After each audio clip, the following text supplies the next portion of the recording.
Саламатсыздарбы, урматтуу балдар. Келиңиздер анда эмесе жакыныраак отурабыз. Бүгүнкү китебибиздин аты Дибунды кексе деп аталат. Кыргызчага биз аны сыйкырлуу печенье деп которобуз. Бул абдан сонун китеп.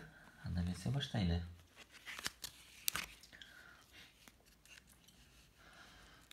Илгери дейт, бир ханыша болгон экен. Анын аты Мия болчу экен. Миянын эч кандай бир тууганы болбоптур. Агасы да болбоптур, эжеси да болбоптур, иниси да болбоптур, сиңдиси да болбоптур. Бирок анын өзүнүн кызматчысы болгон экен. Ал кызматчысы анын менен бирге ойночу экен. Бирок да Мияны жакшылап кийинтип, ханышага ылайыктуу кылып кийинтип, дайыма чачын тарап, кийимин жууп турчу экен. А бул болсо Миянын бөлмөсү. Карагылачы кандай сонун. Ичинде аттары да бар экен, куурчактары да бар экен, чынысы да бар экен. Сонун экен. Күндөрдүн бир күнүндө жаңы жылга даярдык болуп, кызматчысы токойго кетет экен. Ошол кезде Мия өз бөлмөсүндө жалгыз калат экен. Атасы менен апасы түшкү уйкуга кетип, жалгыз отуруп ойноп отурса эле, бирөөнү угулат. Ой, бул эмне болду экен деп кулак тыңшаса, бирөө ыйлагандай болот. Анан Мия баягы үндү көздөй жүгүрүп жөнөйт. Ары бери жүгүрүп келсе, тамак жасаган бөлмөдө бир бала ыйлап отурат дейт. Ой, сен эмнеге ыйлап атасың? Деп сурады Мия. Менин атым Пит. Мен деген бул жерде жардамчы болуп келген элем. Анан бул башкы ашпозго тамак жасаганга жардам берет элем.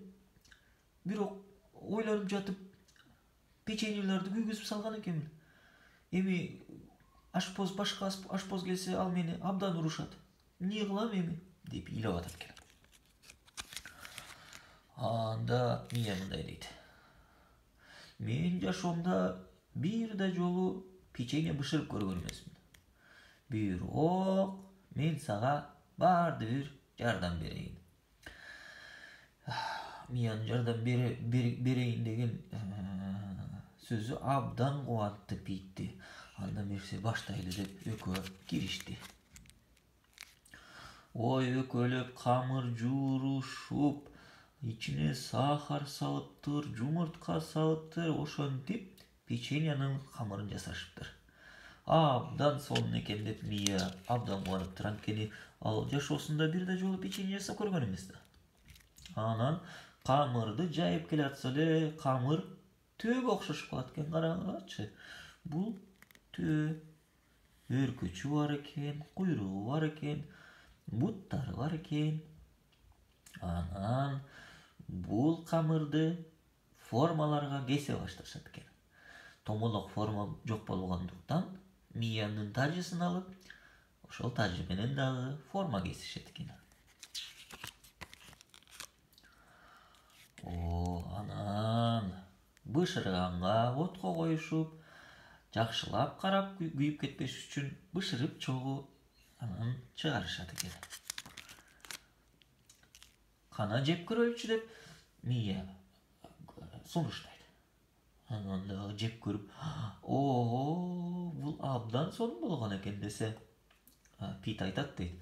Жок, бул абдан дагы мурун сыйкырдуу печенье болгон экен дейт. Ошентип экөө даамдап отуруп, бүт печеньенин баарын жеп салышат экен. Деп отурган кезде башкы ашпоз бөлмөгө кирип келет экен.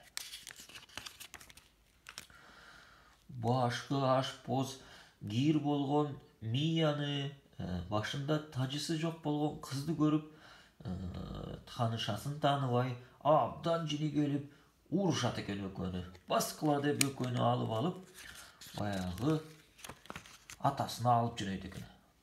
Урматтуу ханым, караңыздарчы.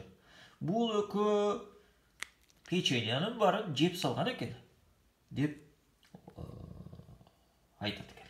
Ошентсе Мия кыйкырып жиберет экен. Ата, мен билбейм, мен жалгыз гана ушул печенье жасаганды үйрөндүм.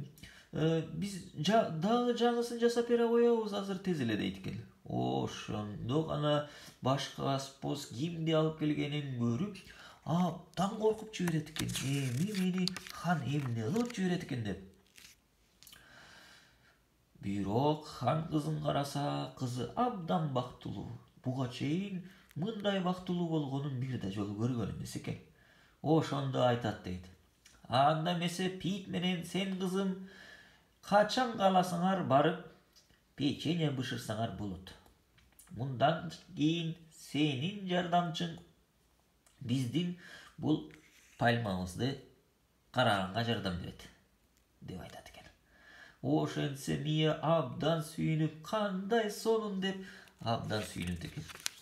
Ошол күндөн тарта Мия менен Пит дүйнөдөгү эң жакын достордон болуп, кышында чогуу, каар менен ойноп, анан ач кала болуп кеткенде өзүлөрү бышырган сонун печеньеларын жеп курсактарын тойгузушат экен.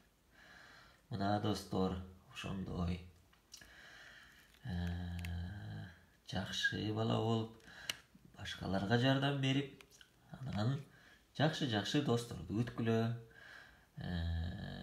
Күнүңөр жакшы улансын, саламатта калгыла. Көрүшкөнчө.